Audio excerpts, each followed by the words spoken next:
तब कथामृतम तप्त जीवनम कविभिरीरितम कल्मषापहम श्रवणम मंगलम श्रीमदाततम भुवि गृह्णन्ति ये भूरिदा जनः।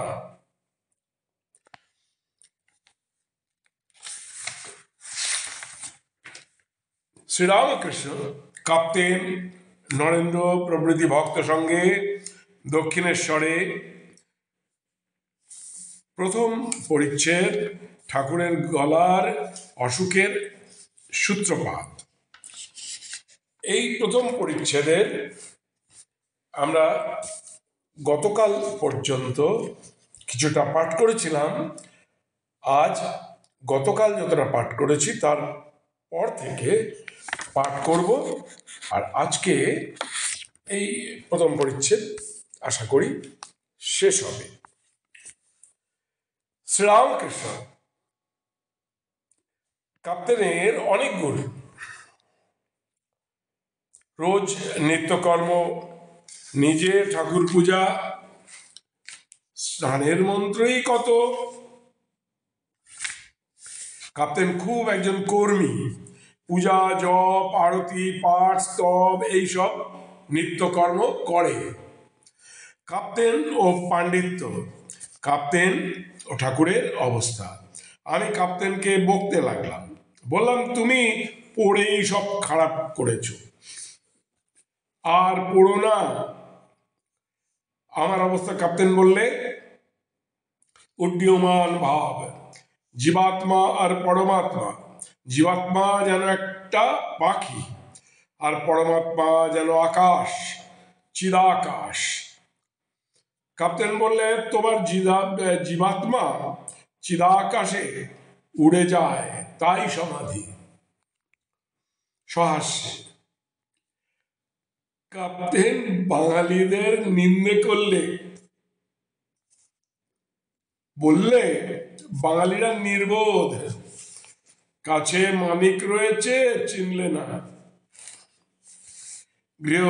গৃহস্থ ভক্ত ও ঠাকুর শ্রীরামকৃষ্ণ কর্ম কতদিন। কাপ্তেনের বাপ খুব ভক্ত ছিল। ইংরেজের ফৌজে সুবেদারের কাজ করত, যুদ্ধক্ষেত্রে পূজার সময়ে পূজা করত। এক হাতে শিব পূজা, এক হাতে তরবার বন্দুক মাস্টারের প্রতি। তবে কি জানো, রাত দিন বিষয়কর্ম। মাগ ছেলে ঘিরে রয়েছে, যখনই যাই দেখি। আবার লোকজন হিসাবের খাতা মাঝে মাঝে আনে।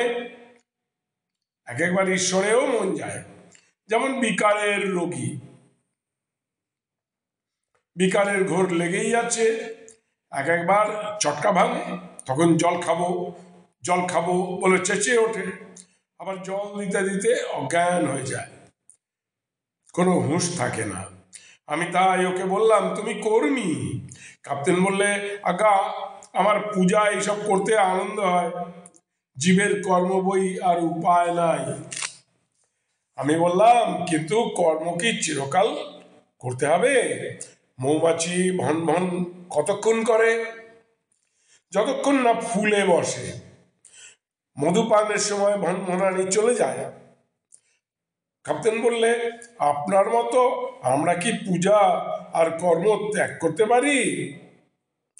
তার কিন্তু কথার ঠিক নাই।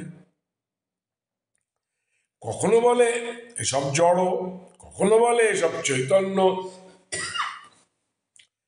আমি বলি, জড় আবার কি?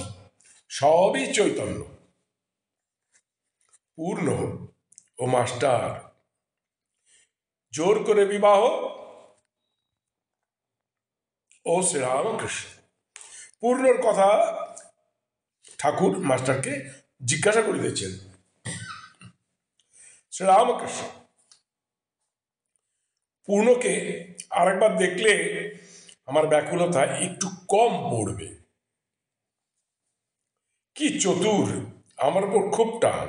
সে বলে, আমার বুক কেমন করে ওঠে আপনাকে দেখবার জন্য, মাস্টারের প্রতি। তোমার স্কুল থেকে ওকে ছাড়িয়ে নিয়েছে, তাতে তোমার কি কিছু ক্ষতি হবে? মাস্টার, যদি তারা অর্থাৎ বিদ্যাসাগর বলেন তোমার জন্য ওকে স্কুল থেকে ছাড়িয়ে নিলেন, তাহলে আমার জবাব দেওয়ার পথ আছে। শ্রীরামকৃষ্ণ, কি বলবে?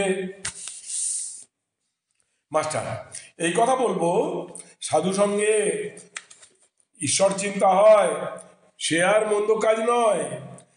আর আপনারা যে বই পড়াতে দিয়েছেন তাতেই আছে ঈশ্বরকে প্রাণের সহিত ভালোবাসবে। ঠাকুর হাসিতেছেন। শ্রীরামকৃষ্ণ, কাপ্তানের বাড়িতে এই বাড়িতে ছোট নয়নকে ডাকলুম, বললাম তোর বাড়িটা কোথায়, চল যাই। সে বললে আসুন, কিন্তু ভয়ে ভয়ে চলতে লাগলো সঙ্গে, পাছে বাপ জানতে পারে। সকলের হাস্য। অখিল বাবু প্রতিবেশীকে, হ্যাঁ গা, অখিল বাবুর প্রতিবেশীকে বলছেন ঠাকুর, হ্যাঁ গা, তুমি অনেককাল আসো নাই, 7-8 মাস হবে। প্রতিবেশী, আজ্ঞা 1 বৎসর হবে। শ্রীরামকৃষ্ণ, তোমার সাথে আরেকটি আসতেন। প্রতিবেশী, আজ্ঞা হ্যাঁ, নীলমণি বাবু। শ্রীরামকৃষ্ণ, তিনি কেন আসেন না? একবার তাকে আসতে বলো, তার সঙ্গে দেখা করিয়ে দিও। প্রতিবেশীর সঙ্গী বালক দৃষ্টে, এ ছেলেটি কে? প্রতিবেশী, এই ছেলেটির বাড়ি আসামে। শ্রীরামকৃষ্ণ, আসাম কোথা, কোন দিকে? দ্বিজ আশুর কথা বলিতেছেন। আশুর বাবা তার বিবাহ দিবেন, আশুর ইচ্ছা নাই। শ্রীরামকৃষ্ণ, দেখো দেখো, তার ইচ্ছা নাই, জোর করে বিবাহ দিচ্ছে। ঠাকুর, একটি ভক্তকে, জ্যেষ্ঠ ভ্রাতাকে ভক্তি করতে বলিতেছেন। জ্যেষ্ঠ ভাই, পিতাসম, খুব মানবি। প্রথম পরিচ্ছেদ এখানে সমাপ্ত হলো।